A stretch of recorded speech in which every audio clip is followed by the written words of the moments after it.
Hi, my name is Cindy Gloria, and this is my media project final. Characteristics associated with learning disabilities. They have poor social skills, difficulty making and keeping friends. They have problems processing ideas, thoughts, stuff like that.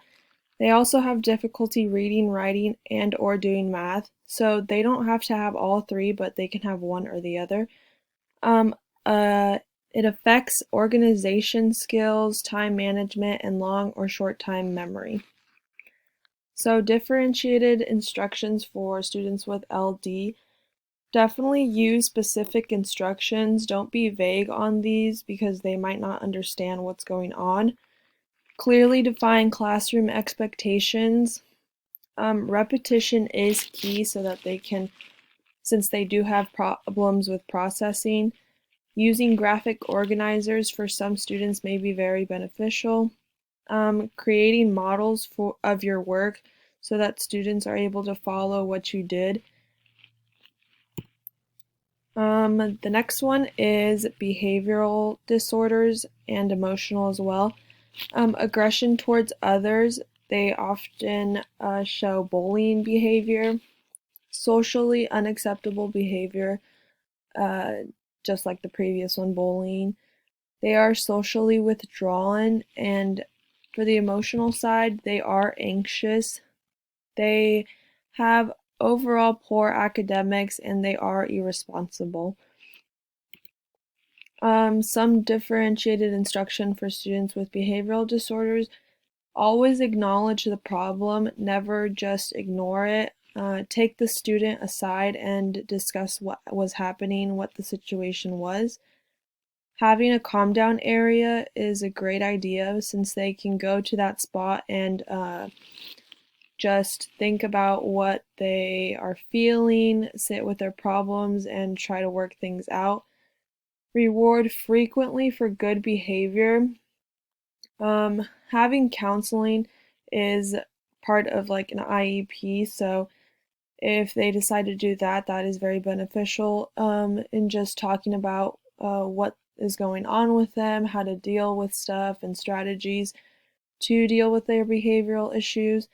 Also, if that's not an option, journaling is a great way too, so that they can sit down for about 10 minutes a day and they can just write about what they are feeling or what's going on with them as well. Characteristics associated with ADHD.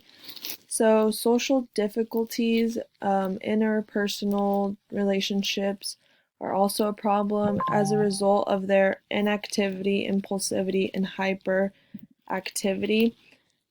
This can also cause issues in school since they don't have like the attention span or other problems as well. Struggles with working memory, attention span, and self control are also an issue.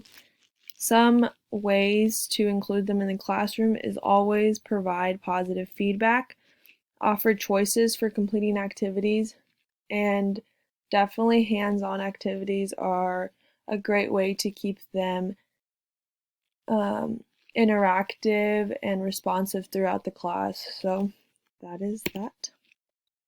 Um, For intellectual disabilities, they have problems with social interactions depending on the person. So it just depends, it varies. Difficulty learning and processing information. So they also have problems with abstract thoughts, and students with intellectual disabilities have trouble learning at the same pace as others. So it is very important to let them know that they are okay with not being at the same rate as the other kids. So just to take their time with everything they need and don't rush them, of course. So including students with intellectual disabilities, definitely break down assignments because if you just throw out a whole worksheet to them, it might be overwhelming and they might just not want to do it.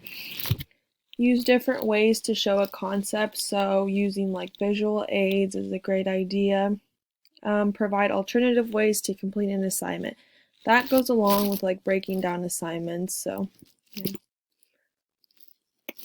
Characteristics associated with autism. So they do have issues talking back and forth with others about certain things, but if it's about like something they are very interested in, they will definitely talk your ear off. Working and playing with others can be an issue as well. Unusual emotional reactions and expressions, they might have issues with that. Repeated actions or body movements. They do have difficulty being flexible, so routines are definitely a must. Students who have autisms may be more interested in fact over fiction. So the students with this autism vary widely in their abilities and behavior, and they're definitely driven by their interests, like I said before, which can definitely increase motivation and success in learning. So, ways to include students with autism: create a comfortable classroom, definitely take breaks. Like I said before in the previous disabilities, like give choices and give out copies of the instructions, not just say the instructions before each assignment. Just let them have a copy so that they can read it at their own pace, or if they want to look at it, just to remind them of what they're doing. So, physical disabilities. Students with physical disabilities may be subject to stigma and or discrimination. They Physical disabilities can affect a person's ability to move around, to use their arms or legs, to even swallow food or to breathe unaided as well. Limitations in vision, speech, hearing, language may also occur.